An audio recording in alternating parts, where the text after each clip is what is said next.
आज तारीख है 15 मार्च 2026।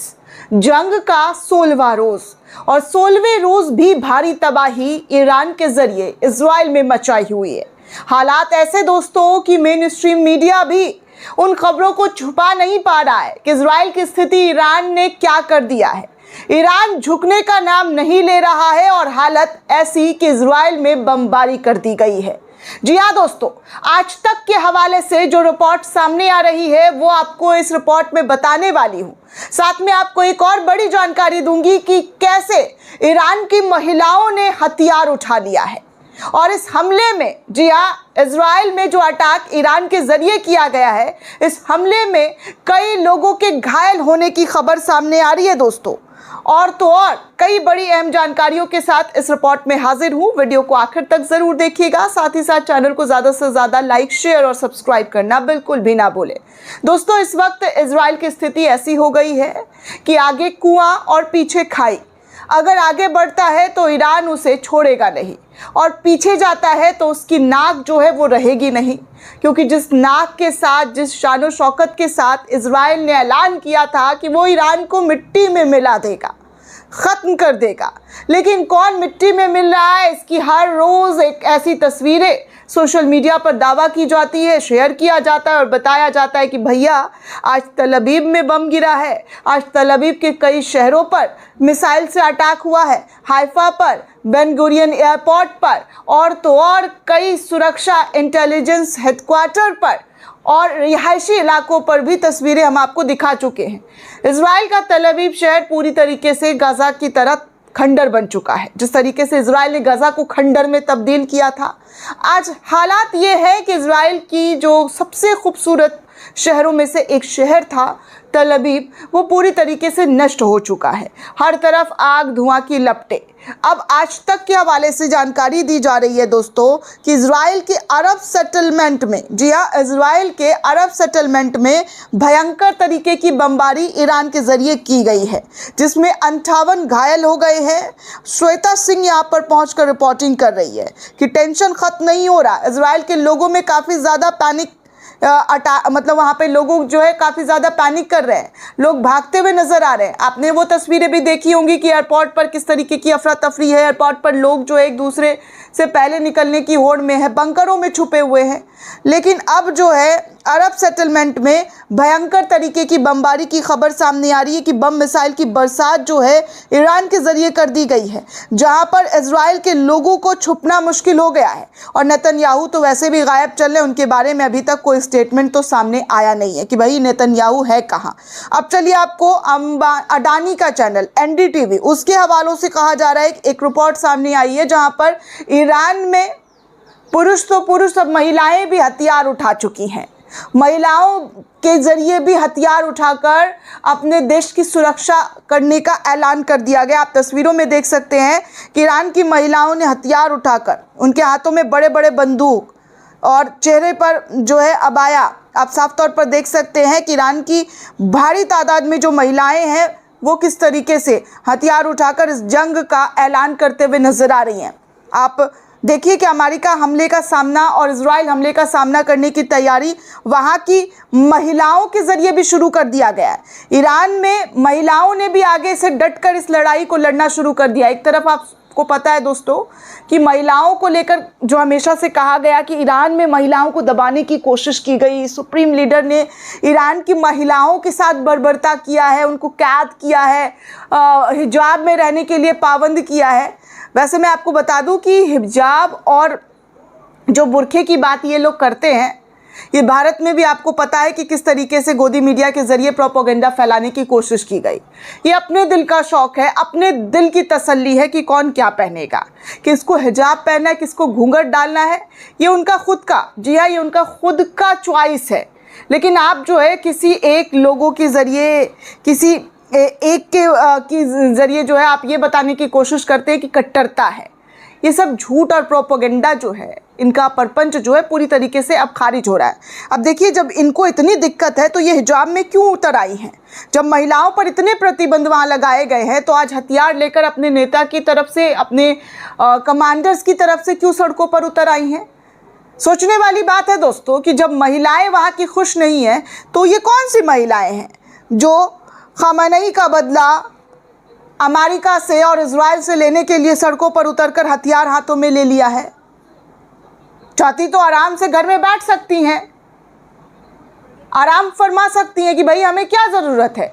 किसी भी देश में आपने देखा होगा जब जंग होता है तो वहाँ पर लोग सोचते हैं कि हमारी सरकार है वो हैंडल कर लेगी, लेकिन ईरान में ऐसा नहीं है। ईरान के लोग अपनी सरकार के साथ खड़े हैं और कंधे से कंधा मिलाकर खड़े हैं, और इस कदर खड़े हैं कि आप देख रहे होंगे बमबारी हो रही है लेकिन ईरान के लोग सड़कों पर हैं, ईरान के बड़े मंत्री सड़कों पर हैं, ईरान की महिलाएं सड़कों पर हैं। क्यों? क्योंकि उन्हें इंतकाम लेना है, उन्हें बदला लेना है।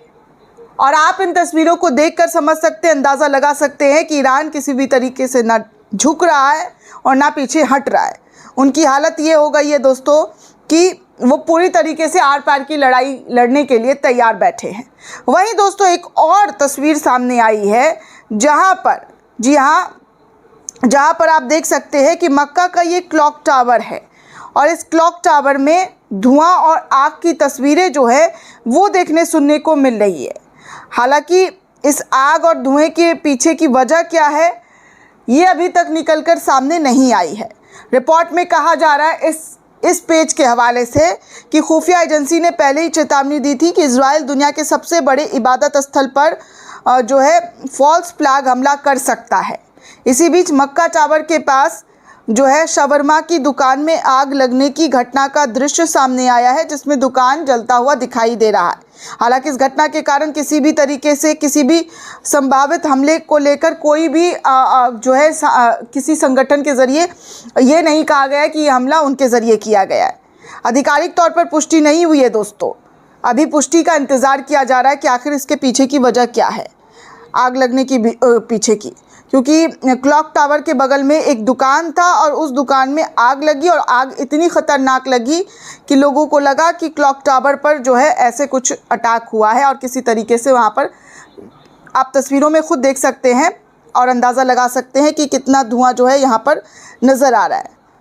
शोरवा करके कोई दुकान है उसमें ये आग लगी है और आप देखिए कि इस धुएँ की तस्वीर को क्लॉक टावर से जो है वो जोड़ दिया गया है।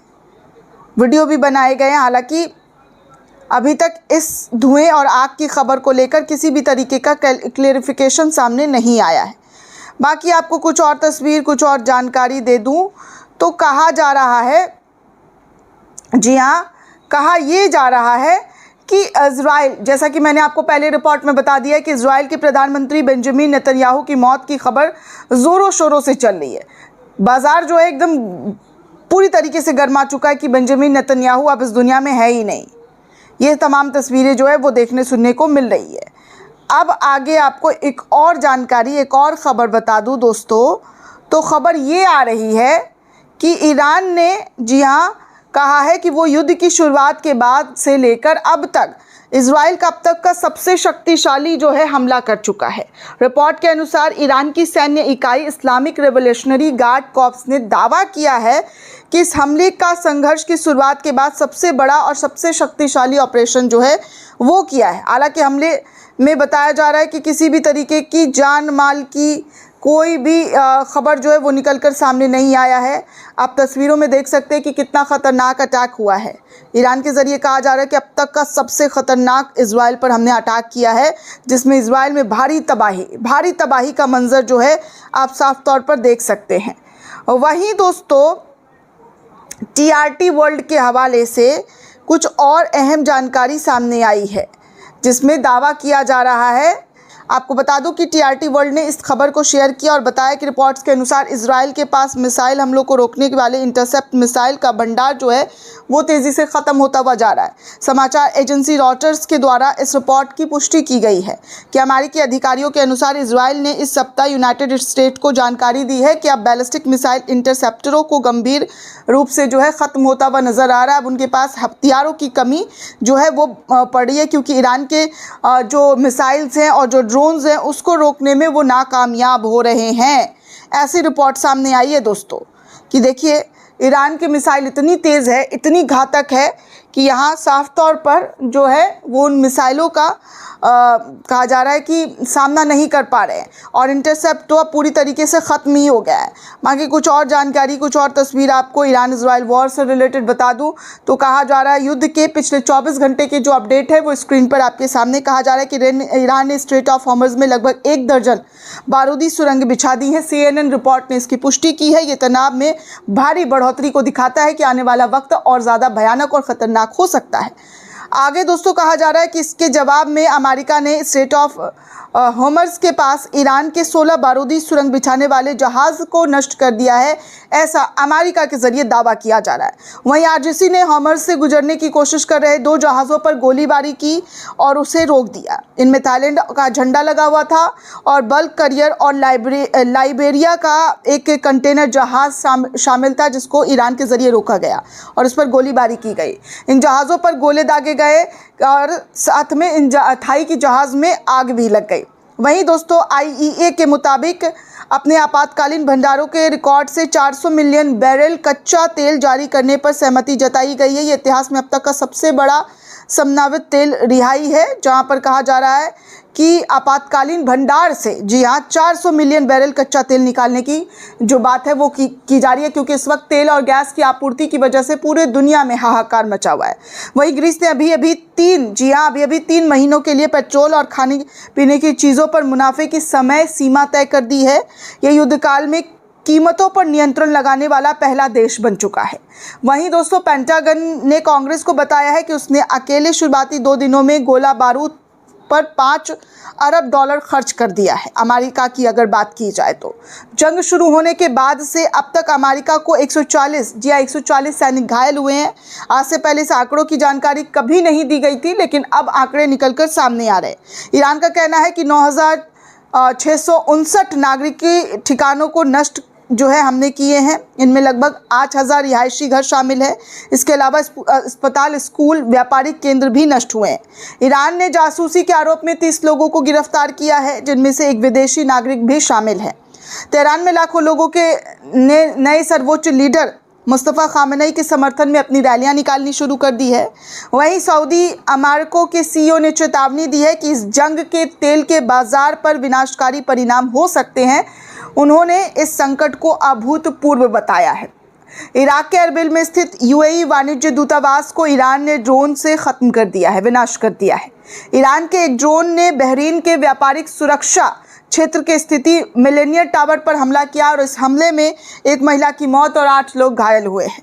इजराइल ने मध्य बैरूत के आयशा बक्कर इलाके में स्थित एक रिहायशी इमारत पर हमला किया और इस हमले में 4 लोग घायल हुए हैं। वहीं पश्चिमी ईरान के अराक शहर में स्थित एक रिहायशी इमारत पर अमेरिका और इजराइल के जरिए संयुक्त हमले में 5 लोगों की मौत की खबर की जानकारी जो है वो सामने आई है। ईरान के खेल मंत्री का कहना है कि ईरान अमेरिका में होने वाले 2026 विश्व कप में हिस्सा नहीं लेगा। उन्होंने कहा कि किसी भी हाल में हम इसमें हिस्सा नहीं ले सकते हैं। ट्रंप ने कहा है कि ये जंग बहुत जल्द ख़त्म हो जाएगी, लेकिन इस हफ्ते नहीं। उन्होंने ये भी कहा है कि उन्होंने अभी काफ़ी जीत हासिल की है और वो अंतिम जीत जो है वो चाहते हैं। व्हाइट हाउस का कहना है कि बिना शर्त समर्पण का फैसला खुद ट्रंप करेंगे। व्हाइट हाउस के US की ज़मीनी सेना भेजने की संभावना से साफ तौर पर इनकार कर दिया है। इजरायली दक्षिणी लेबनान के 6 इलाकों के लिए लोगों को निकाले जाने के नए आदेश जारी किए गए हैं। इजराइल को निशाना बनाने वाली लगभग 50% ईरानी बैलिस्टिक मिसाइल में क्लस्टर म्यूनिशंस यानी कि क्लस्टर बम लगे होते हैं, जिनमें 3,000 से ज़्यादा इजरायली निवासियों को अपने घर से भागना पड़ा है। ट्रंप और पुतिन ने सोमवार को फ़ोन पर युद्ध और यूक्रेन के बारे में भी बातचीत की है। पिछले हफ्ते की बात करूं दोस्तों तो आपको तमाम बड़ी जानकारियों के साथ बता दिया है कि इस वक्त क्या हालात और किस तरीके की, जी हाँ, किस तरीके की जो है युद्ध में स्थिति बनी हुई है। बाकी दोस्तों आपको ये भी एक जानकारी दे दूं, सोशल मीडिया पर काफ़ी वायरल हो रहा है, जिसमें कहा जा रहा है कि अब ईरान का नया कदम सुनकर कन्फ्यूज़न होने लगी है कि आखिर ये युद्ध किसके बीच है। क्योंकि शुरुआत में अमेरिका और इजराइल ने बताया कि हमने ईरान पर परमाणु हमला किया क्योंकि वो परमाणु हथियार बना रहा था। बेंजामिन नेतन्याहू की मौत की खबर के बीच ईरान ने ट्रंप को और बाकी देशों के एक और बड़ी मुसीबत खड़ी कर दी है। क्योंकि CNN रिपोर्ट्स की माने तो आने वाले टाइम में ईरान ने स्ट्रेट ऑफ हॉर्मज़ से तेल टैंकरों को गुजरने की अनुमति के बदले कार्गो का व्यापार चीनी मुद्रा यानी कि युआन में करने का विचार कर लिया है। अगर ऐसा हुआ तो अमेरिका की अर्थव्यवस्था का बाजार जो है वो पूरी तरीके से बाजा बच जाएगा और चाइना पूरे विश्व में इकोनॉमी पर राज करेगा। छोटी छोटी आंखों वाले जिनपिंग ने भी बहुत बड़ी गेम खेल दी है। कहा जा रहा है कि ये बड़ी, जी हाँ, सोशल मीडिया यूज़र्स के ज़रिए कहा जा रहा है कि अब तक का सबसे बड़ा चोट ईरान के ज़रिए दिया गया है, जहां पर बेंजामिन नेतन्याहू के साथ साथ अमेरिका के राष्ट्रपति भी, जी हाँ, अमेरिका के राष्ट्रपति भी, उनकी आर्थिक व्यवस्था पूरी तरीके से ख़तरे में पड़ चुकी है। दोस्तों, ये पूरी रिपोर्ट आपको कैसी लगी हमें कमेंट करके ज़रूर बताइएगा। साथ ही साथ चैनल को ज़्यादा से ज़्यादा लाइक, शेयर और सब्सक्राइब करना बिल्कुल भी ना भूलें। शुक्रिया दोस्तों।